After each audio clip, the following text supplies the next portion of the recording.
আপনারা দেখছেন আরকে নিউজ বাংলা।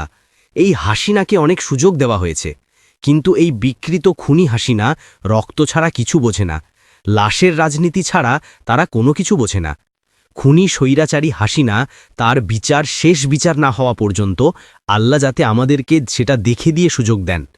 আগামী ফেব্রুয়ারি মাসে একটি জাতীয় নির্বাচন হবে।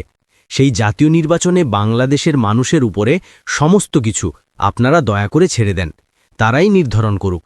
আপনারা আপনাদের সংস্কার প্রস্তাব, আপনাদের কর্মসূচি নিয়ে দাঁড়ে দাঁড়ে যান। জনগণ যাকে ভালো মনে করবে তারাই রাষ্ট্র পরিচালনায় আগামী দিনে আসবে। আমরা বাংলাদেশ জাতীয়তাবাদী দল, শহীদ রাষ্ট্রপতি জিয়া রহমানের আদর্শের দল। আমরা কোনোদিনই ক্ষমতার জন্য লড়াই করি না। শহীদ জিয়ার আদর্শই ছিল এই বাংলাদেশকে এই ভারতীয় আধিপত্যবাদ এবং বিদেশি অন্যান্য আধিপত্যবাদের হাত থেকে মুক্ত করে একটি স্বাধীন, সার্বভৌম এবং শক্তিশালী রাষ্ট্র হিসাবে গড়ে তুলতে, যেই রাষ্ট্রে দল, মত, ধর্ম, বর্ণ নির্বিশেষে সকল জনগণ সমান অধিকার ভোগ করবে, আমরা সেটাই নিশ্চিত করতে চাই। এবং যতদিন বেঁচে থাকব আমরা জনগণের পক্ষে, বাংলাদেশের পক্ষে লড়াই করে যাব ইনশাল্লাহ। আমরা সংস্কারের পাশাপাশি খুনি স্বৈরাচারী হাসিনা তার বিচার শেষ বিচার না হওয়া পর্যন্ত আল্লাহ যাতে আমাদেরকে সেটা দেখে দিয়ে সুযোগ দেন।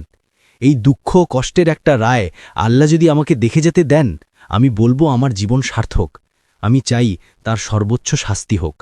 এই হাসিনাকে অনেক সুযোগ দেওয়া হয়েছে, কিন্তু এই বিকৃত খুনি হাসিনা রক্ত ছাড়া কিছু বোঝে না, লাশের রাজনীতি ছাড়া তারা কোনো কিছু বোঝে না। শেষ যে আপনাদের কাছে প্রতিজ্ঞা করতে চাই যে আগামী দিনে কেউ বাংলাদেশের গণতন্ত্রকে ক্ষুণ্ণ করবে না, বাংলাদেশের নির্বাচন ব্যবস্থাকে ব্যাহত করবে না, এবং কোনোভাবেই আমরা তো করবই না, কাউকে আমরা করতে দেব না। আমরা ক্ষমতার জন্য লড়াই করছি না, আমরা সেইটা আপনাদেরকে আশ্বস্ত করতে চাই। আমরা কোনো অপরাধীদেরকে আমরা প্রশ্রয় দেব না।